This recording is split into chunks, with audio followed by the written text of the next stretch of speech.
Page 41. This is a family photograph taken on the occasion of my marriage, sir, said Nathuram, lifting a huge, heavily framed picture off its peg and clumsily dropping two others so that Munnu, who stood in the doorway staring at the rare sight of the pink man, rushed in to save them. Mr. England looked up with a face not devoid of curiosity. The Babu brought the picture along and, half apprehensive of the liberties he was taking, planted it on the Sahib's knees. Mr. England held it at the sides and strained his eyes almost onto the glass to scrutinize it. Munnu was drawn by the instinctive desire for contact, which knows no barriers between high and low, to come and stand almost at the Sahib's elbow and join in the contemplation of the picture. "Go away, you fool," whispered the Babu, and nudged the boy with his sharp, bony elbow. Mr. England, who was almost settling down, was disturbed. He did not know who Munnu was, but he might be the Babu's son. If so, it was cruel for Nathuram to drive him away like that, though he was glad that the dirtily clad urchin had not come sniffing up to him, for he might be carrying some disease of the skin. All these natives, Horn said, were disease-ridden, and from the number of lepers in the street, he seemed to be right. "The servant boy," said Nathuram confidently to the Sahib in a contemptuous tone, to justify his rudeness to Munnu. The Sahib assented by twisting his lips and screwing his eyes into an expression of disgust. "This is my wife, sir," said Nathuram, pointing to a form loaded with clothes and jewellery, which sat in the middle of the group, dangling its leg in a chair and with its face entirely covered by a double veil. Mr. England looked eagerly to scan the face in the end of page 41, now page 42 picture. Scanned the face in the picture and, not being able to see it, blamed his myopic eyes as he pretended to appreciate the charm of the Babu's wife by saying, "Nice, very nice." But lifting his hand, he saw that it was covered with dust, which lay thickly on the back of the frame, and that his trousers were ruined. He frowned. "My wife does not observe much parda, but she is very shy," said the Babu apologetically. "So she will not come in, as is the custom with the women of your country." In the same breath, he switched on again to the picture. "This is my humble self as the bridegroom when I was young." Mr. England saw the form of a heavily turbaned, feebler incarnation of Nathuram, with rings in his ears, garlands round his neck, and white English Indian clothes, as he stood stiffly caressing the arm of the bride's chair with the left hand and showing an European watch to the world with the right. Mr. England's eyes scanned the wizened form of dark men in the background of the picture. They then rested on two boys who lay reclining their heads against each other and on their elbows, in the manner of the odd members of a cricket team in Victorian photographs. "Ain, ain, ain, ain, wang, ain, ain, ain, ain, ah." A throaty wail wound its way out of the trumpet of the gramophone which Dr. Premchand had set in motion. Munnu rushed up to the door, really to hear the voice from the box sing, but making an excuse of the message that tea was ready. Sheila, who had just returned from school, came in too. "This is our Indian music, sir," said Nathuram proudly. "A ghazal sung by Miss Janki Bai of Allahabad, my elder daughter," he added, pointed to Sheila. Then turning to her, he said, "Come and meet the Sahib." The child was shy and stood obstinately at the doorway, smiling awkwardly. Mr. England's confusion knew no bounds. He was perspiring profusely. The noise and commotion created by the "aing, aing, wang, aing" were unbearable. His ears were used at the best to the exotic zigzag of Charleston or rumba or his native tunes. "Love is like a cigarette," "Rosemary," "I love you," and "I want you to be happy," but I can't be happy till I make you happy too. And he felt the children staring at him. End of page 42. Now page 43. He wished it would be all over again. He regretted that he had let himself in for it at all. Go and get the tea, said Nathuram to Munnu. Yes, Babuji, said Munnu as he ran back, excited and happy. He nearly knocked into his uncle Dayaram, who was coming towards the sitting room bearing heaps of syrupy Indian sweets and hot maize flour dumplings, which BBG had been frying in a deep pan of olive oil the whole afternoon. BBG saw Munnu rushing and would have abused him, but she was on her best behavior today. Only she gave him a furious look as she pushed some dishes of English pastries from outside the four lines of her kitchen, commanding him to take them to the sitting room. Munnu was in high spirits, far too exalted by the pleasure of Sahib's company in his master's house to be dampened by BBG's frown. He took the dishes over, his mouth watering at the sight of the sweets. He placed the pastries on the huge writing table, which had been converted for her use as a dinner table. He waited to look at the Sahib. A scowl on the Babu's face sent him back to the kitchen to fetch the tea tray. Meanwhile, Babu Nathuram had begun to offer food to the Sahib. The Babu took up 2 dishes in his hands and brought them up to Mr. England's nose. Sir, this is our famous sweetmeat, Gulab Jamun by name, he said. This is called by the name of Rasgulla, made from fresh cream. Sir, the aroma of the otto of roses has been cast over them. They were specially made to my order by the confectioner. The perfume of the rasgullas and gulab jamuns, as well as the sight of them, made Mr. England positively sick. He recoiled from the stack of the syrupy stuff on his senses with a murmur. No, thank you. Oh, yes, sir, urged Babu Nathuram. If Mr. England had been offered a plate and a fork or a spoon, he might have taken one of the sweets, but he was supposed to pick them up with his hand. This was impossible to the Englishman, who had never picked up even a chicken bone in his finger to do full justice to it. Some pakodas then, said Babu. They are specialty of my wife. Come, Dayaram. End of page 43. Now page 44. The peon brought up the dish of the maize flour dumplings. The sharp smell of the oily dark brown stuff was enough to turn Mr. England's liver. He looked at it as if it were poison and said, No, thank you really. I had a late luncheon. Well, if you don't care for Indian sweets, sir, said Nathuram in a hurt voice, then please eat English-made pastry that I specially ordered from Stiffel's.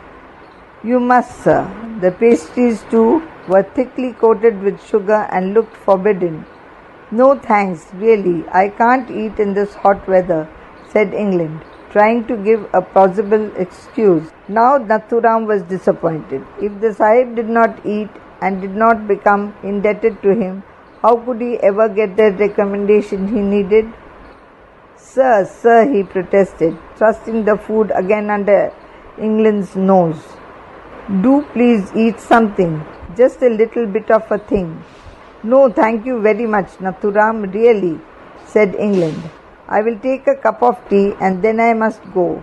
I am a very busy man, you know. Sir, said Nathuram, his underlip quivering with emotion. I had hoped that you would partake of the simple hospitality that I, your humble servant, can extend to you. But you will have tea. Oh, Munnu, bring the tea. Munnu was hurrying in with the tea tray. When he heard his master called, he scurried. The tea tray fell from his hands. All the china lay scattered on the kitchen floor. Mr. England heard the crash and guessed that a disaster had taken. Babu Nathuram's heart sank. He had spent 5 rupees of his well-earned money on the tea party, and it had all gone to waste. Dr. Premchand walked deliberately out into the kitchen and cowed BBG with a forced restraint, poured the remains of the tea and milk into a cup and brought it on a neat saucer, saying coldly with a facetious smile, "Our servant Munnu, Mr. England, knows that a Japanese tea set only costs 1 rupee, 12 annas. So he does not care how many mugs, cups and saucers he breaks." Mr. England was sweating with the heat. He became pale with embarrassment and fury. His small mouth contracted. He took the cup of tea and sipped it. It was hot. It almost scalded his lips and his tongue. End of page 44, beginning of 45. "I must go now," he said, and rose from his eminent position on the throne-like chair. "We are disappointed, sir," said Nathuram, apologizing and humble. "But I and my wife hope you will come again." And he followed the Sahib sheepishly as England veered round suddenly and shuffled out on his awkward feet. "Look out your head," said Dr. Premchand, warning the Sahib in time before he was again likely to hit the low doorway. "Good afternoon." Mr. England smiled, then assumed a stern expression and walked out silently, followed by Babu Nathuram and Dayaram, past groups of inquisitive men and children. The tea party had been a fiasco. Fiasco, fiasco. Dr. Premchand fell too.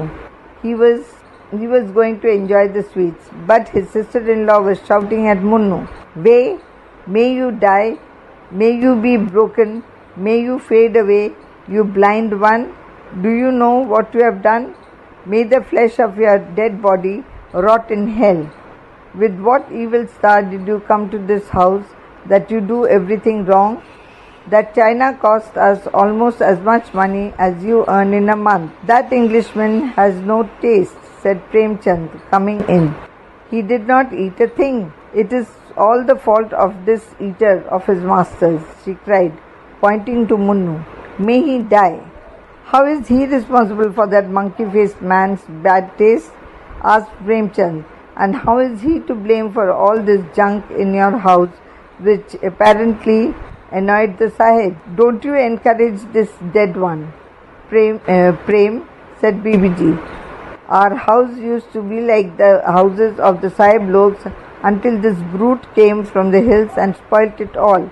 That lovely set of china he has broken, the uncivilized brute. Well, now you get a pair of sunglasses gratis for every 4 annas worth of Japanese goods that you buy in the bazaar, mocked Prem.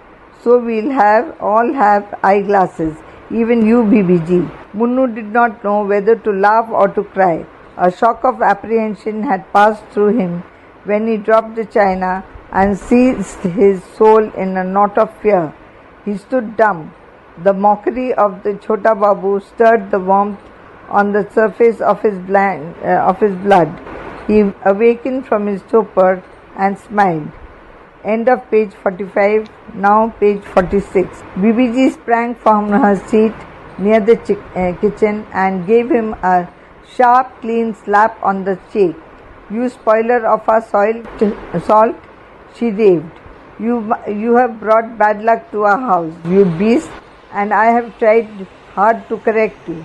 Oh, leave him alone, said Prem. It is not his fault. And he went towards the boy. Don't let me hear you wail, or I'll kill you, you stupid fool, said Babu Nathuram angrily as he came in with tear-filled eyes. It was not the first time that Munnu succumbed to deep, stifling sobs and his cries. For days he went about work as if he were in a dream. He casually performed his duties, but his heart was not in the job. He wanted to get away from it, and he looked forward to his afternoons off. In the afternoon of the day which happened to be his half-holiday that week, BBG saw him sulking about at work in the morning, and she determined not to let him go. She knew that he went to his uncle during his off time, and she did not want him to report to Dayaram that he was being ill-treated.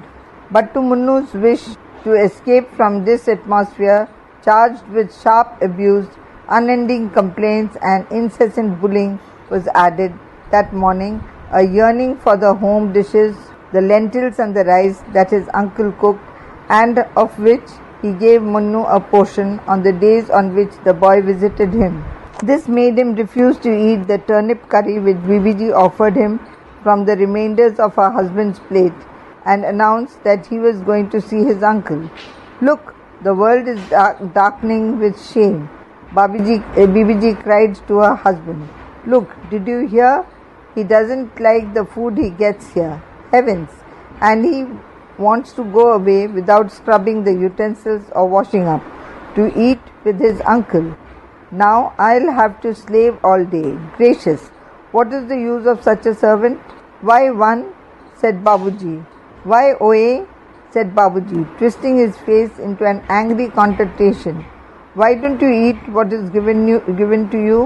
Are you the son of a Nawab, that you turn your nose up at the turnips? Go now and eat rice and dal with your uncle." Munnu sneaked away at the barest mention of the word "go." As he descended the hill, memories of the unpleasantnesses he had suffered at the house, the humiliations he had endured, assailed him. End of page 46, now page 47. He made a brave effort to check his tears, but something inside his belly seemed to send up quivers of self-pity to his face, where they gathered into a cloud of heat which suddenly burst through his eyes. As he turned the corner of the bank and entered the passageway leading to his uncle's room in the servants' quarters, he wiped his face with the edge of his tunic and blew his nose by catching it between the thumb and his forefinger of his right hand. Dayaram lay snoring on the neat bedstead in his small dark hole, hardly 6 foot by 6, bare except for an earthen oven, some brass utensils, and a tin trunk. Munnu tiptoed in, bent over his uncle's shins, and catching hold of the big toe of his right foot, shook it to wake him. "Who is it? What do you want?" snarled Dayaram, opening his eyes. "Is there any food left, uncle?" "What time is this to come to me for food, you illegally begotten?" hissed Dayaram like a snake, showing his pink tongue. "Don't you get any food at the house of the Babu? Will you give me some money then, so I can go and get some food at the cook shop in the bazaar?" He never had money himself because the Babu handed his pay of 3 rupees to his uncle every month. "You son of a bitch!" Dayaram sat up and shouted. "How can I get you the clothes you want and the shoes if you spend all your pay money which I am keeping for you?" "But you haven't got me any clothes," protested Munnu. "I am wearing the ragged tunic which Bibiji gave me, and you haven't brought me any shoes." "You impertinent little rogue," raved Dayaram as he sprang up and collared Munnu. "So you dare to ask me for accounts, eh? You son of a swine! This is the reward I get for keeping you so long and for finding you a job. Money, money, money you want all the time." And he shook the boy roughly and struck him blow after blow in the ribs. "Oh, don't beat me, please don't beat me, uncle. I only want food." "Where were you eating the dung at mealtime then?" shouted Dayaram. End of page 47, now page 48. "Why didn't you come here earlier if you wanted food? And don't they give you food any food there?" "Bibiji kept me working," the boy sobbed. "She wouldn't have allowed me to come at all. You don't know how she beats me. You wouldn't beat me if you knew. They had turnips today and I don't like turnips. I like rice and dal." "You liar, you complainer, you swine," shouted Dayaram. "You complain all the time," fisting the boy against the wall. "Oh mother, oh my mother," Munnu wailed. The pitiful cries did not seem to have any effect on Dayaram. He had been hardened into cruelty by his love of money, by the fear of poverty, and by the sense of inferiority that his job as a peon in the bank gave him. His eyes were bloodshot, his skin taut. He seemed prepared for murder as he gnashed his teeth. Gnashed, gnashed his teeth. He looked hard at the boy. He bawled, "Tell me the truth. Tell me where you have been vagabondizing." Munnu had not the heart to speak. He stood weeping. "Where were you? Answer me," shouted Dayaram, coming nearer. "I was at home." "You lie, you cur. You are a rogue," hissed Dayaram. "Don't I know you? Rather than do your work properly, you laze about. I will kill you if I find you complaining about them again. You broke their china the other day and showed them up in such a bad light to the Sahib." Rushing at the boy, he kicked him again. Then he went on, mischievous and self-willed and obstinate. "You imagine yourself hard-working? You have ruined the Babu's prestige before the Sahib. Brought a complaint from the Babu on my head. I was considered a good servant here in the bank till you came. I have had to work hard for my living, and I have built up my reputation here by pleasing my masters. And here you are complaining about the treatment you get at the house of our noble Babuji. You go and stick it if you value your life, or I'll kill you. Leave off that reading habit of yours and dazing, you swine, and now get back and ask BBG to give you some food. I have neither sympathy nor food for you." And he picked up the boy and threw him out. End of page 48. Now page 49. Munnu came back to walk the path of perfection in the Babu's home. He turned quickly away from the bank into the street and then threaded his way aimlessly through the gullies, hiding his swollen, tear-washed face. He could not think for some time. Hateful uncle," he muttered through his breath. "Son of a bitch, I hate you." And he ground his teeth in fury, as if to put some power into the thoughts of revolt that possessed him. "I shall go away," he said to himself. "I shall just disappear from this place, away from that woman and Dayaram. Then they will look for me and have a drum beaten all over the town by the town crier to find me, and I shall not be found. That will serve them right. But I haven't any money. I have nothing. How shall I get food if I go away? And they might catch me and bring me back again. Then they will beat me more cruelly." The sparrows in the gutter of the weaver's lane twittered accusingly at him. His mind was blank, and to all noise of the gullies, the chatter of women gossiping at their doorsteps, the droning of their spinning wheels, the shrieking of the children as they played blind man's buff in the shade. He had a queer taste of the root of his tongue, a dissatisfaction, a stickiness, a sense of betrayal, and the ravenous pang of hunger, all at the same time. He made a wry face as if he were swallowing some unpleasant psychic and sped homewards. He walked unconsciously, accepting everything about him. BBG was not at home, so he helped himself to some food and lay down to rest, trying to sleep off his misery. Thoughts raced through his head, wild thoughts of revenge soaring up to the pitch of cruelty that had been displayed by his uncle. "I will flay him alive," he said to himself. "I will tear him to bits while he is asleep. I will murder him," but the cool earth seemed to sponge his brain and suck up his strength till he fell asleep. Then he was like a corpse, incapable of anything, unruffled on the surface, even though his soul bubbled inside him. In a few days, however, he had recovered his old insouciance. insouciance.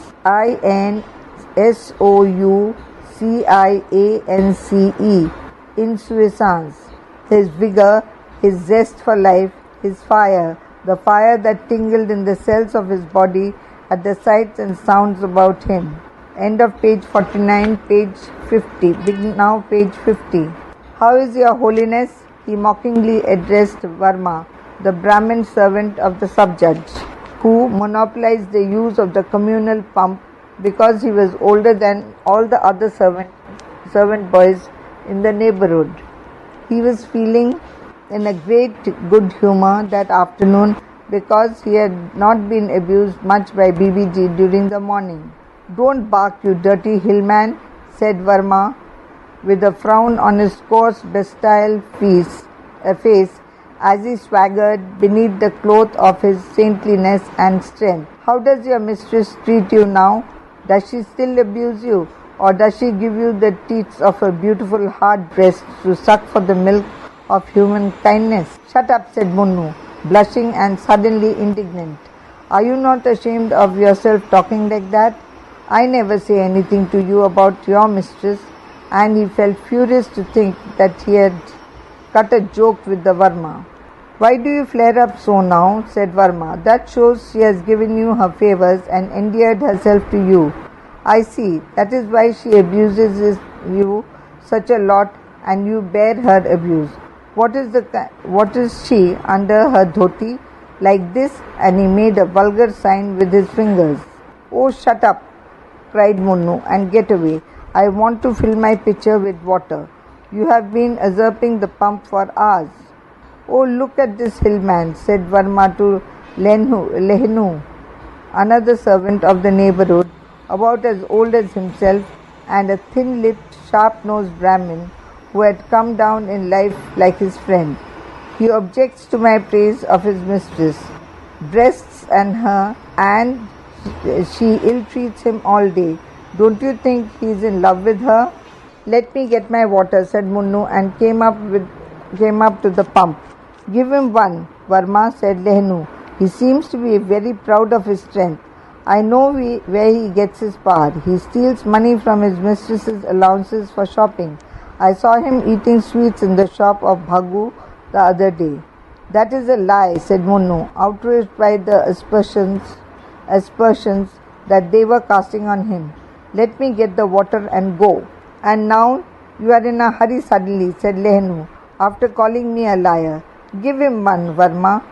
Verma pushed Munnu aside as he was looking towards Lehnu, impotent with rage. The boy slipped on the green grease that had mixed up with the moss on the sides of the enclosure in which the pump stood. He recovered himself, however, immediately and came and drew himself to his full height next to Verma's naked, light brown body. His eyes glistened with fire of retaliation. "Strike me now and when I am looking," he roared. "You sly dog of a Brahmin. Look at the airs he gives himself." "Page number 51, said Verma, slinking away and guarding the pump. "Is this your father's pump that you reserve it and don't let anyone else use it for ours?" Munnu shouted. "I will teach him the lesson of his life," said Lehnu, coming forward and resting at Munnu's arm to drag him away. Verma kicked him from behind. Munnu shook away from Lehnu's grasp and sprang like a tiger on Verma. He caught hold of the enemy's body round the waist and would have flung it over the precipice into the ditch below, but at the crucial moment the spectre of death he would be inflicting flashed upon his mind, and he relaxed his hold. Verma slipped out of Munnu's grasp and struck him in a resounding slap on his face. Lehnu came and, placing his right leg across Munnu, flung him head downwards on the brick floor. Munnu rallied back to his feet, but now Verma held a log of wood with which he had been beating clothes clean, and Lehnu towered over him menacingly. With a ferocity to which the double danger in front of him seemed to add a wildfire, he fell upon Verma and, catching hold of him by the waist, lifted him over his shoulders. Then he carried him about 20 yards away from the pump and flung him guardedly on the earth. Lehnu had disappeared when he returned. He applied the narrow mouth of his brass pitcher to the pump, and he heard the waterfall gurgling into this drum-like belly. He had forgotten all about this furious activity, regarding it as a sort of wrestling match to which no ill was attached, and he stood unconscious. Verma tiptoed up behind him and struck him with the log of wood. Munnu turned round and warded off the blow by lifting his biceps over his shoulders. Verma struck him again, and this time the blow fell aslant on Munnu's forehead. Munnu sought to catch hold of the log in his hand, but Verma began to wave the wood aimlessly. End of page 51, now page 52. Each time it fell on Munnu's palm, it slipped out. He made a sudden dart at Verma's neck, caught hold of the tuft of hair that ritualistically swayed on top of the Brahmin's head, and tugged it as it to make him relax his hold of the log. Then he wrested it out of Verma's hand and threw it away into the ditch. He could hear his pitchers overflowing water now. He disengaged himself from Verma and rushed towards the veranda of the house, his face covered with blood. "Go and hide yourself in your mistress's," Verma was shouting behind him. "You eater of your masters," greeted BBG when she saw him rushing in through the kitchen door. "What have you done? Whom have you been quarrelling with?" "With no one," Munnu said as he deposited the brass pitcher in the kitchen. He went past her to the oven. He picked up a handful of ashes and applied it to his forehead, from which the blood was spurting. Way, show me where you have been hurt," she shouted, very moved. "Look at all that blood trickling down your face. It is that lecher Verma who has beaten you. Haven't I asked you not to associate with him? He talks bad things and you like listening to him. Now enjoy the fruits of your friendship with such as he." It is nothing. It is only a small bruise," Munnu said, capering away. Look at him, said BBG, going into the sitting room where her brother-in-law, the Chota Babu, was ironing his collars. "Look," she cried, "he has been quarrelling and is wounded on the head." "Come here, Oye Mundu," shouted the Chota Babu. "Yes, Babuji," answered Munnu, pale and rather dazed, but completely unconcerned about his wound. "Come and show me your head," said the doctor. "It is all right, Babuji," replied Munnu casually. "I have treated it with ashes. It will be all right." He was convinced that the treatment of the wound with earth or ashes, which the village barber recommended, was perfect. "Come here, you fool," shouted the doctor, laughing. "The wound will become septic with those filthy ashes. Come and show it to me." End of page 52, now page 53. Munnu admitted to the diagnosis. The doctor found that it was a dangerous cut, reaching almost to the skull. He lit a primus stove to get some hot water ready. Then he washed the wound and dressed it. Munnu had been exerting his imagination a little too intently over the stove, which smelt of paraffin, and the cloth, which smelt of medicine. So he felt dizzy. The doctor laid him to rest in his corner of the kitchen. As the forgetfulness of sleep crept up to his eyes and the pain weighed down his eyelids, Munnu heard BBG shouting, not at him this time, but at Verma and his employers. "Eaters of their masters, they have raised their heads to the skies. They think that just because they have prestige in this world, they can do anything. We may not be getting as much pay as they do, but we are as good as they are, any day. If they are big people, they must be big in their own house. We are in ours." The judge's wife had come out and was abusing BBG. "These low babus are getting so uppish. Let my husband come and we will show you what it is to insult your superiors. Dogs, pigs, they are getting so proud because they have an uncouth boy from the hills come to be their servant." The words of his mistress's abuse now fell weak and distant in the troubled sleep to which Munnu had succumbed. There was only the soundless speech of a rippling breath as it travelled gently like a heartbeat through his dilating nostrils, and which flowed back with the answer that there was yet life in his body. During the days of his confinement to his corner in the kitchen, Munnu got scant attention from BBG, but the Chota Babu regularly dressed his wound in the morning, while Sheila looked on silently in a curious child's way and sympathized. Munnu had suffered acute pain when the first flush of wild heat had left his body, and the bruise called up all the blood in his veins. A fever had possessed him, and he wept bitterly and moaned, his moans rising to a screaming crescendo of pain. Then he was in a delirium. Everything seemed to go dark as the sky at night, except a few bright stars of thought which glittered in the walked-in darkness. And all the time there was the roaring of the space in his eardrums. He quivered as he lay huddled in the corner. End of page 53, now page 54. He could not feel. His body was numb. All his emotions and time seemed frozen into a never-ending moment. He had sweated profusely with some medicine that the doctor gave him. After that, in the depths of his breast, behind the emptiness, he was conscious of the flow of his subhuman emotions. Later, his brain grappled with the things round him as it had done before his illness. But as he became aware, he felt as if he had emerged from centuries of forgetfulness, like a wave which comes rippling against the tide, shivering against contending waves, fading backwards, breaking, reforming and thrusting its steel grey head onwards. The dawn of a new life was like a light which illuminated the passages of his career in this home. He recalled the advice his uncle had given him when he arrived here. He felt his mind trace itself back to the insecurity he had experienced then.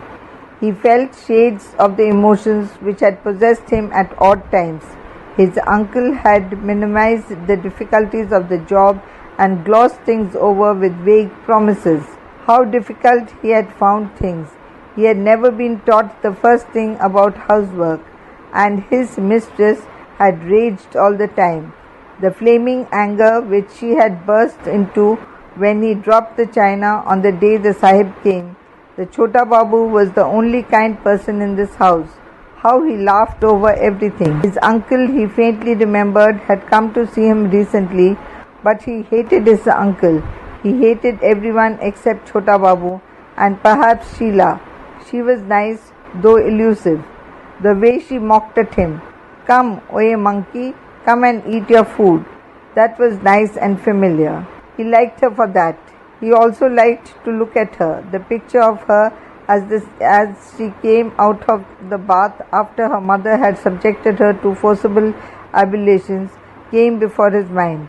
A tracing of the outline of her figure behind the poor concealment of a wet muslin dhoti which stuck to her limbs, a silhouette of pale bronze with the delicate light on her regular mobile features, a light which seemed to burst into a merry laugh and to cast a halo around her sometimes active, sometimes somnolent body. He had been told in his childhood to regard every woman as a mother or sister. He called the apparition of Sheila in his mind sister, but as it recurred again and again and made him want to play with her, he forgot to label it sister. End of page 54. Now page 55. Only he bent his head with shame every time he saw her, either really or in imagination, in the same way in which he had bent his head in early spring at the ripening fruit in someone else's garden in his village, with a faint tinge of hungry smile on his dark lips.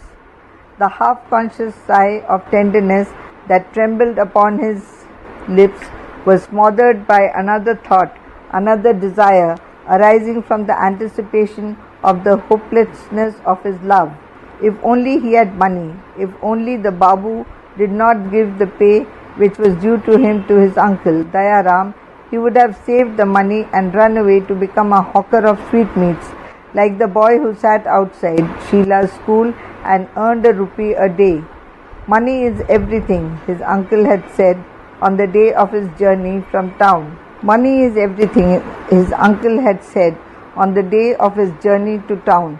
Money is indeed everything, Manu thought, and his mind dwelt for the first time on the difference between himself and the poor boy and his masters, the rich people, between all the poor people in his village and Jai Singh's father, the landlord. He saw the shriveled up skeleton of old Gangu, the 70-year-old grandfather of his school friend, little Bhishan, who worked as a laborer on the fields of anyone who could employ him. He recalled the lean face of Vishambar's mother, who went charing in the house of the landlord.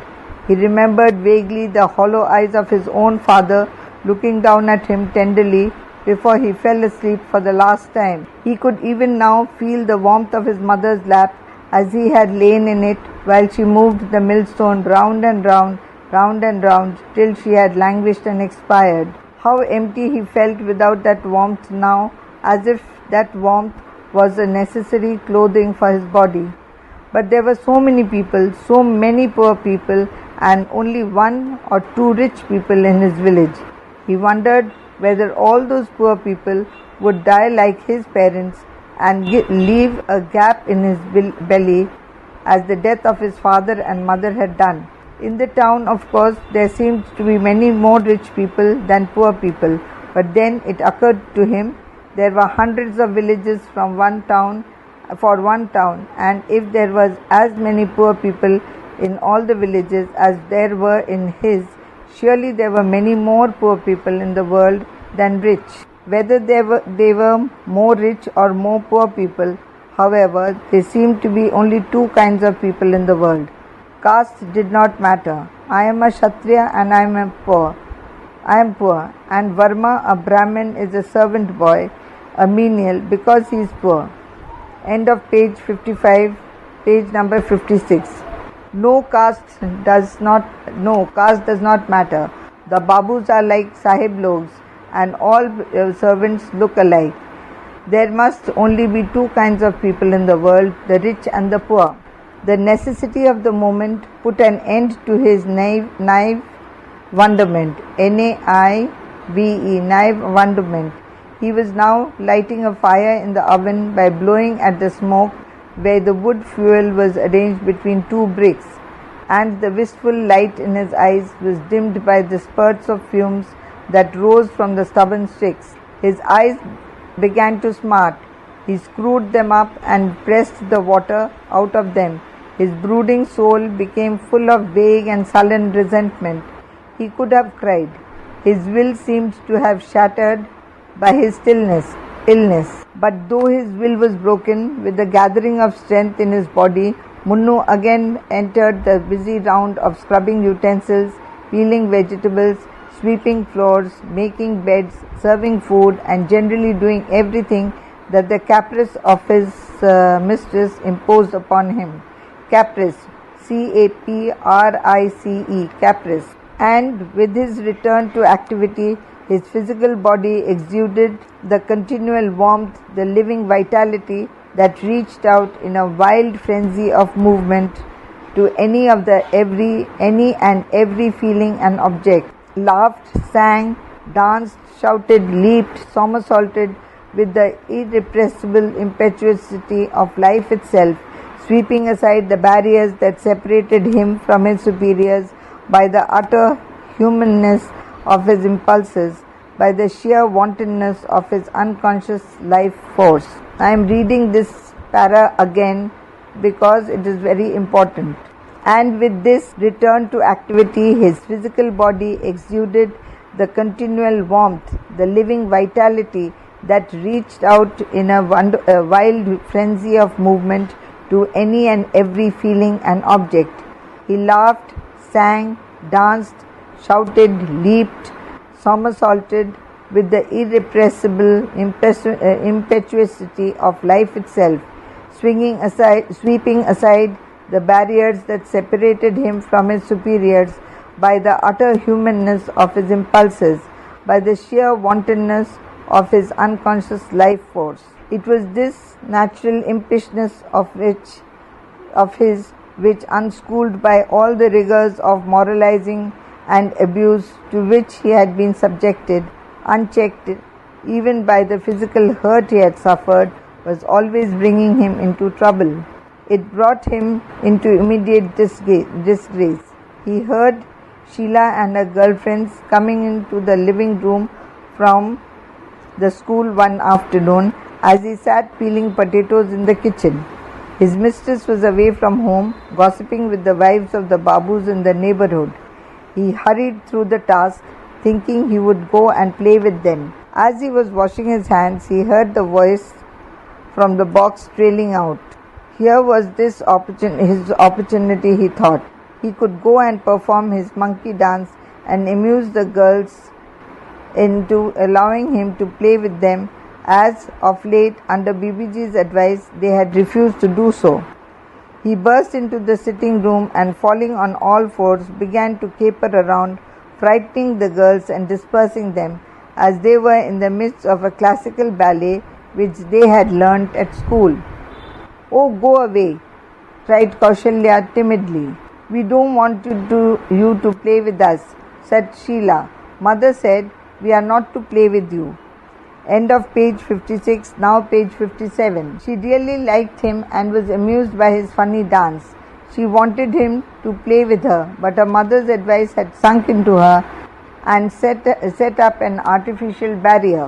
She liked to touch him. She came towards him and, catching him by the ear, dragged him about. He let her pull his ear like that. All the little girls screamed with laughter. Sheila pulled hard at his ear, and he turned round and sprang upon her, snarling and gnashing his teeth as if he were a real monkey. Before he knew what he had done, he had bitten her on the cheek. "Mother, oh mother," cried Sheila. Her mother did not hear. Kaushalya went and called her. "Nee, mother of Sheila, Nee, mother of Sheila, come and look what that brute of a hill boy has done to your daughter." BBG came rushing. At the sight of her daughter caressing her cheek, her face went livid with anger. "Show me," she cried. "Show me your face, my child." The ivory flesh was blue where Munnu had bitten it. "I was only playing, BBG," said Munnu, anticipating a storm and seeking in vain to avert it. "Way, you eater of your masters, may you die. May the vessel of your life never float in the sea of existence." The tornado of abuse burst. "May you never rest in peace, neither you nor your antecedents.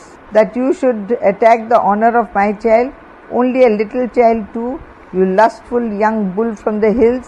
How did you know we were taking on a rogue and a scoundrel? Let the Babuji come home. You ought to be handed over to the police. Look at my child. Had you no shame? No respect, you spoiler of my soil? Didn't I ask you to leave my children alone and not play with them? What is your status? And that you mix with the children of your superiors? How did you know we are taking on a snake in our house who would turn treacherous after we had fed him with milk? Let that uncle of yours, Dayaram, come. You disobedient wretch. Didn't I tell you that my children are not your class? They are the children of a big Babu. You were born I don't know how, on what rubbish heap. End of page 57, now page 58. Think of our reputation, our prestige. We looked after you when you broke your skull playing with the Brahmin boy. I was sorry for you. Now you will have to hand you over to the police. What has happened? What is the matter? Said Babu Nathuram, coming in with his head bent, his chest stooping, his face contorted into a mixed expression of fatigue and humility. What has happened? What is the matter? Cried BBG. Everything is the matter. This eater of masters, may he die, may he burn in hell. Oh, but what is the matter? What is it? Said Babu, irritated and indignant. I am telling you, my heart is burning. This spoiler of our soil has bitten Sheila on the cheek. Has not the wicked age come? This boy, he is hardly yet born, and yet he attacks the honor of his master's child. Heavens! Why, you illegally begotten, screamed the Babu, twisting his eyebrows in line with the furrows on his forehead and showing his teeth up the gums. What have you got to say to this? Why, oh you illegal... Munnu stood, his head bent, his face flushed, his heart throbbing. He did not answer. Look, people, the darkness has enveloped the world. Look, BBG was beginning again. Babu Nathuram advanced with a flourish of his hand to still his wife and to slap the boy. Why, oh swine, why don't you answer me? Babuji, I was only playing, Munnu said, looking up at his master furtively, nervously. Playing? Oh, you were playing, said the Babu. The Babu ground the words in his mouth. You son of a dog. And he slapped Munnu on the cheek with his thin, bony hand and kicked him with the shiny black boots, the boots which had been the dream of Munnu's life. Forgive me, Babuji, forgive me, shrilled Munnu, tottering on the floor. Forgive you, said Nathuram. Yes, I will forgive you properly, you dirty dog. And kicking the boy again ferociously, he made towards the corner where a thick stick lay. End of page 58, now page 59. The boy's soul surged up in rebellion and hate, a hate of which he had not thought himself capable. He was startled, but he dared not revolt. Oh Babuji, forgive me, please. He screamed and squirmed, grovelling on the ground. Yes, I will forgive you, the Babu hissed as he came sweating and struck him blow after blow. Munnu writhed in pain and groaned. Oh Babuji, forgive me, only forgive, he called. You son of a dog, said Babu, raising his stick again with a hard glint in his eyes. Leave me now, the ungrateful wretch, said BBG. Leave him now, the ungrateful wretch, said BBG. Oh forgive me, Munnu moaned in the gathering darkness. A whipped dog hides in a corner, a whipped human seeks escape. Munnu slipped out of the Babu's house in the twilight immediately after the family had withdrawn into the kitchen and left him in disgrace. He ran down the hill through the avenue of kikar trees, past the bank, past the big houses where ornamentation indicated wealth, into the large and well-frequented bazaar.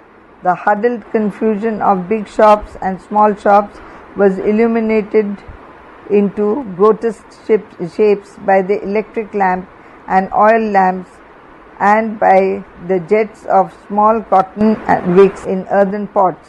The glare of the lamps disturbed his tear-filled eyes. He sought relief in occasional peeps down intersecting lanes, but there were much more disturbing lights in the eyes of the crowds that sauntered to and fro. He avoided looking them straight in the face, so he diverted his attention to their bodies as they tossed their arms aloft, talked loudly, moved their heads wildly, and jerked about in a frenzy of extravagant gestures. He longed for silence, he longed for darkness to conceal him. He wanted to get away from this riot of human beings with their vermilion turbans, white and black caps, rustling red silk, and fawn-coloured muslins which jostled against each other. He wanted to drown in some pit of oblivion where he could forget the humiliating memory of the beating he had suffered. He did not want anyone to recognize him. He hurried through the streets, taking long steps and short capers, and then actually ran. The sweat poured down his body. End of page 59, now page number 60. He emerged into a highway flanked by both small booths, shadowed by ragged jute cloth awnings with big rents, and a few closed shops lost in the blackest shadows. Beyond, a dense darkness masked an earth entry to a courtyard in which at odd spaces little piles of wood fuel burnt the bodies of the dead. Here all was quiet, all motionless. Munnu whispered in the terror of the silence to reassure himself. A couple of prowling dogs rooted amid the garbage in a gutter, making him jump. The shrill whistle of an engine in the railway yard pulled up his heart. He had reached the rear end of the railway godown. He ran like mad by the wall of the cremation ground which bordered the yard. He scraped through the iron railings in a positive horror of being pursued either by a ghost or by any of the night watchmen. He was soaked in sweat, but he did not care. He was now in the station compound. He threaded his way through the network of railway lines which seemed to carry the message of swift death under the monstrous black engines. He panted for breath. The green and red signal lamps drew him on. Once he stumbled over some wires and fell on his palms on the railings. He felt he would be instantly killed, though the nearest shunting engine was 200 yards away and there were no trucks nearby. He threaded his way through the network of railway lines which seemed to carry the message of swift death under the monstrous black engines. He panted for death. The red and green signal lamps drew him on. Once he stumbled over some wires and fell on his palms on the railings. He felt he would be instantaneously killed, though the nearest shunting engine was 200 yards away and there were no trucks near. Then, however, the distant whistle of the shunting engine made his body jump. He rushed headlong towards a long row of carriages which stood among the indistinguishable from the darkness, except where the black pits of emptiness yawned squarely from their sides.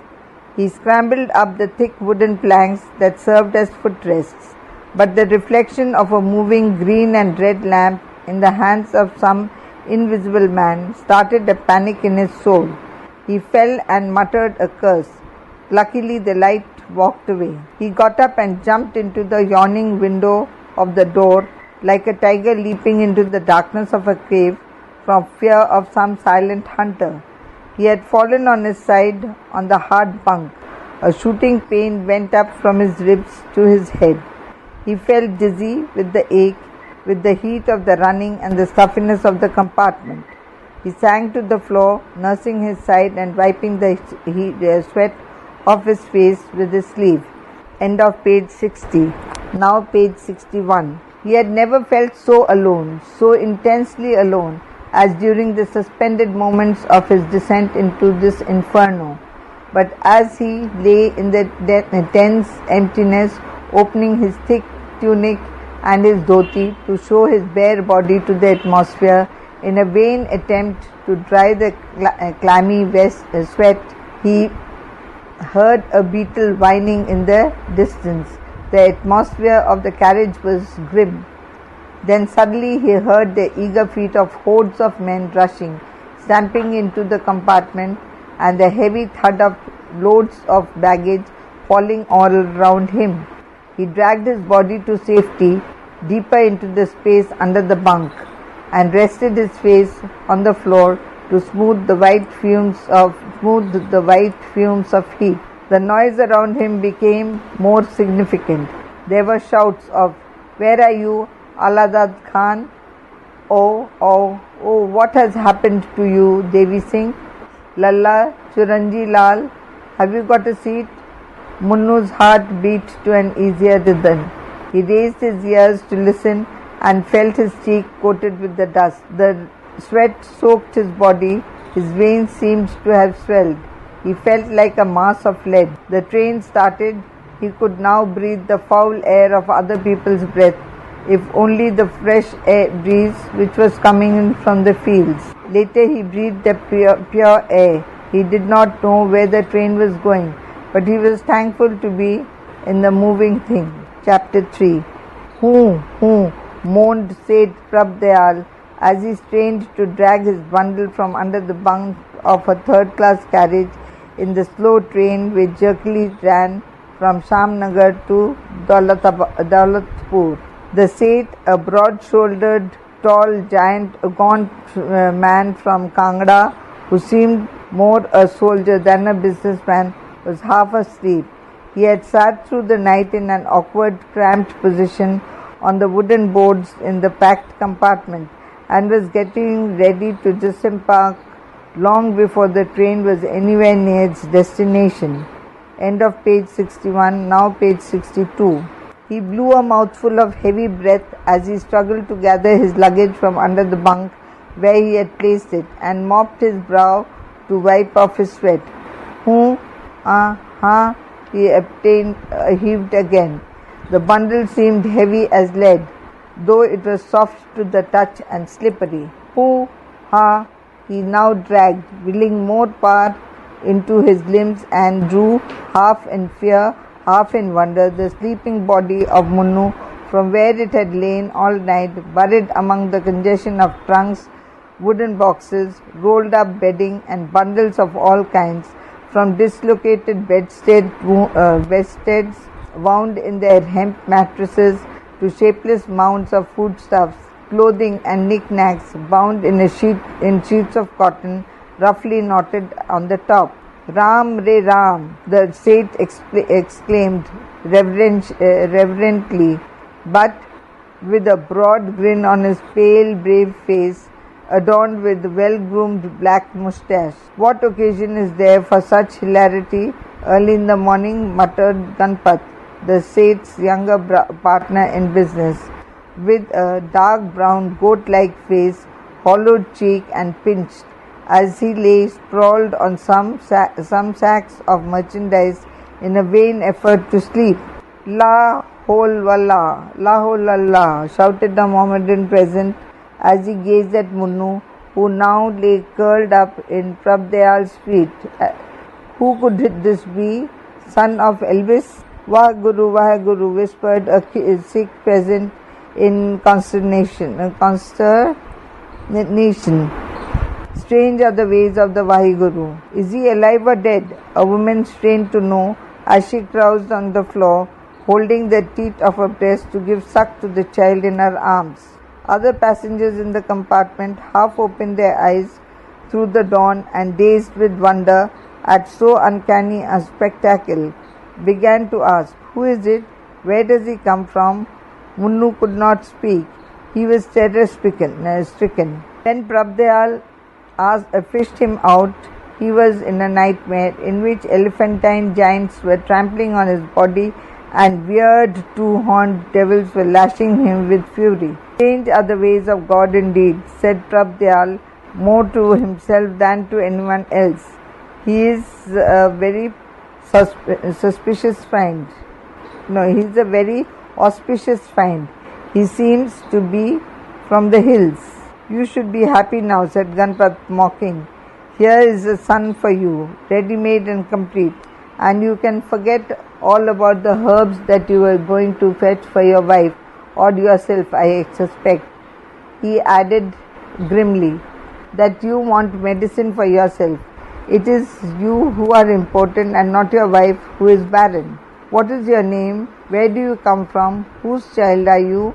Asked Prabdayal in the hillman's accent that he had not forgotten, though he had left home early and lived in the city of Daulatpur, working his way up from a coolie in the streets to the proprietorship of a pickle-making and essence-brewing factory. He was called Munnu at Bilaspur, Mundu at Shamnagar.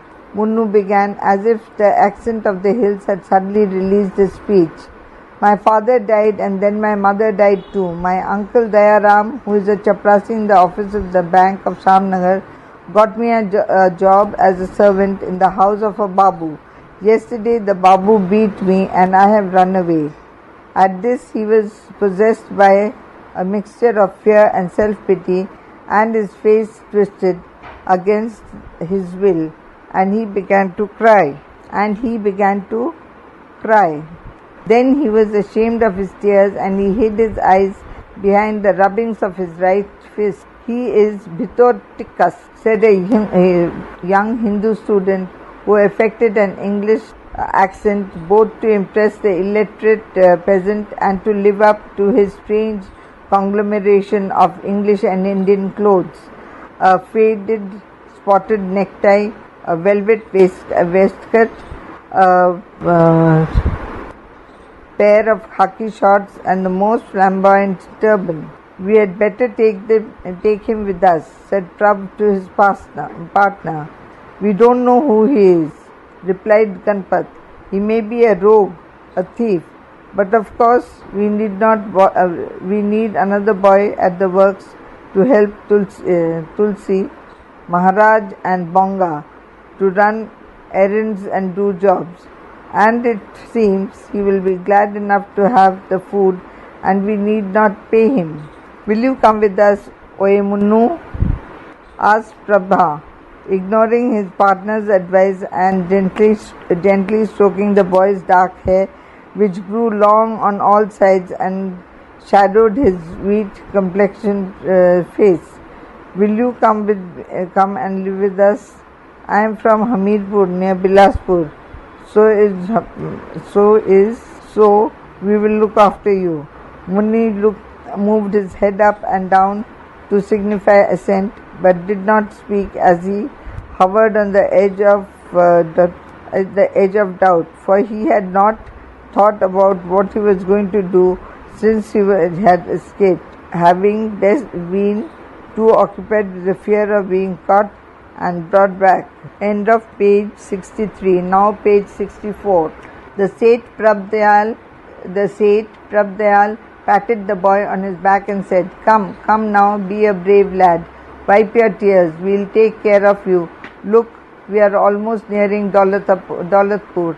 He made room for the boy on the bunk by withdrawing his left leg and squeezing him in the space thus vacated. He felt very tender towards the boy. He had suddenly recognized the kinship with him, the affinity his soul felt for his unborn son. Only, he said, he tried to make himself believe that it might be possible to regard this completely strange boy as a son. He tried to imagine what his parents were. They must have been poor, he thought, but then all hill folk are poor. He recalled the images of his own father and mother who had died at Hamirpur during his absence in the city of Daulatpur. His earnings as a coolie had not been enough to procure them all rice twice a day. Twice a day. He wished they were alive now and could enjoy the comfortable income the factory brought in. This boy's parents, he reflected, died before he became a wage earner. He is not as guilty as I, but the boy was like him really. He would probably feel the same about his parents. It was always like that, except for a rich man's son like Ganpat, whose father was a successful broker and had given him money even when Ganpat had disgraced the family by gambling, drinking and whoring. Strange, Prabha wondered, that a youth like Ganpat, who had everything, should have wasted his time, while I myself have pined for knowledge and have never had the chance to acquire it. And this boy, I wonder whether he can read or write. Did you go to school, Oemunnu? He asked gently, turning round. Yes, I was in the 5th class when my uncle brought me to earn my living in town.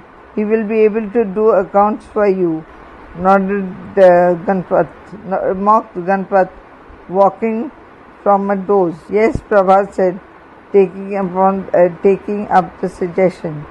We will make him our clerk. Did you go to school, Oemunnu? He asked gently, turning round. Yes, I was in the 5th class when my uncle brought me to earn my living in town. He will be able to do accounts for you, mocked Ganpat, waking from a doze. Yes, Prabha said, taking up the suggestion. We'll make him our clerk. Don't puff the boy up from the very start, remarked Ganpat, and with bitter malice, the seducer of his daughter. He won't rest till his feet on earth. What with your desire to adopt him as a son and to give him the status of a munshi, you hardly know yet who he is. He's probably a thief, the runaway scamp. Prabha smiled sheepishly as if he were rid of his partner, but he could not help being naturally paternal to the boy. The train was speeding through the outskirts of Daulatpur when Munnu was staring out of the window. The golden domes of a temple flashed past his eyes. The golden domes of a temple flashed past his eyes on a background of broad-leaved banana tree. He inclined towards the window and traced the naked forms of men, some dragging water from a well and pouring it over their heads, some rubbing each other's bodies with oil, others wrestling on a pitch. But the scene passed before them. But the scene passed before he had taken it in completely. He prepared himself to take in the next sight, a mosque with 4 minarets, from which a gem-turbaned, white-robed figure, whom he presumed to be a mullah, was bawling out the call to praise. His eyes sped past the scores of flat-roofed houses and rows of stands and stalls at a crossing where, beyond, a blue uniformed signalman who waved a green flag to the train. Crowds of quick-forming city folk were always busy buying and selling. He prepared himself to take in the next sight, a mosque with 4 minarets, from which a green-turbaned, white-robed figure, whom he presumed to be a mullah, was bawling out the call to praise. His eyes sped past the scores of flat-roofed houses and rows of stands and stalls at a crossing where, beyond, a blue uniformed gentleman who served as a grey flag to the train, where, beyond, a blue and uniformed signalman who waved a green flag to the train. Crowds of quick-moving city folk were already busy buying and selling. Then Munnu's rudimentary stair travelled with the motor cars and lorries and moved behind, leaving clouds of dust behind them.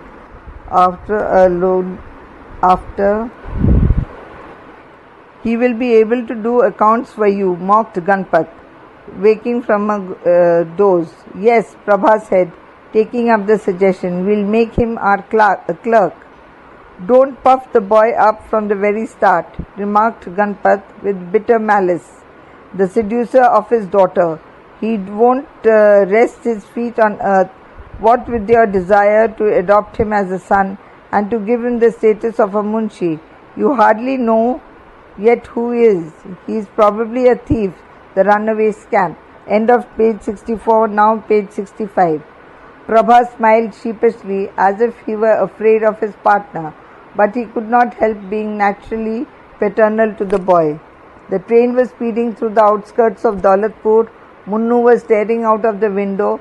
The golden domes of a temple flashed past his eyes, and a background of broad-leaved banana leaves. He inclined towards the window and traced the naked forms of men, some dragging water from a well and pouring it over their heads, some rubbing each other's bodies with oil, others wrestling on a pitch. But the scene passed before he had taken it in completely. He prepared himself to take in the next sight, a mosque with 4 minarets, from which a green-turbaned, white-robed figure, whom he presumed to be a mullah, was bawling out the call to praise. His eyes sped past the scores of flat-roofed houses, rows of stands and stalls at a crossing where, beyond, a blue uniformed signalman who waved a green flag to the train. Crowds of quick-moving city folk were already busy buying and selling. Then Munnu's rudimentary stair travelled with the motor cars and lorries that moved, leaving clouds of dust behind them along a road parallel to the railway. The smoke of a factory chimney on the back wall of which was written in huge Hindustani letters, "Soda Water Works," lured him beyond the neighboring tanks of the Burma Oil Company to the heavens, where, unlike anything he had seen before, unlike anything he had ever imagined, flew a droning bird a queer steel bird with straight wings, leaving a streamline of smoke in its trail across the even blue sky, retracing their course to the earth. His eyes now surveyed miles and miles of the houses of Daulatpur city, as if overpowered by the vast magnitude of this amorphous world. Amorphous, amorphous, amorphous world. They turned to see the inmost thoughts in his breast.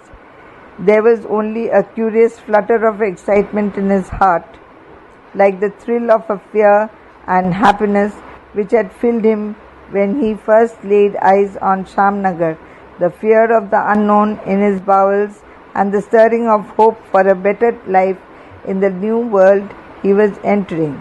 A ragged canvas cloth covered the skeleton of the high bamboo cart in which Munnu sat sandwiched between Ganpat and Prabha and 4 other men on the way home from the station. So he missed the bazaars of Daulatpur. All he saw was the few shops at the entrance of Cat Killer's Lane, outside which the Ekka stopped. End of page 65, now page 66. And the lane itself, a narrow, sordid little gully, chock full of rubbish which festered in the shade by the congested gutters, bordered by the tall three-storied houses. He felt strange and awkward as he walked behind Prabha and Ganpat, past the half-naked women who sat on open-fronted platforms making dishes and pots of dried leaves, which the pure Hindus use instead of utensils on ceremonial feasts and in catering food for large parties. By the look of them, these women were all from the hills, wives of coolies. They supplemented meager incomes by a little domestic industry. He was reassured when they greeted his benefactors in the language of the hills, saying, "Jai Deva Sethji, have you come back happy and well? Is everyone well at home?" And Prabha replied by joining his hands and saying, "I fall at your feet." He entered through the huge doorway of a big house into a courtyard flanked by a small dark rooms, outside which were more hill women engaged in making leaf pots. Prabha and Ganpat were immediately surrounded by old women and young girls who greeted them cordially and asked them what gifts they had brought from the hills. Munnu was embarrassed when Prabha smilingly pointed him out as the only gift he had brought.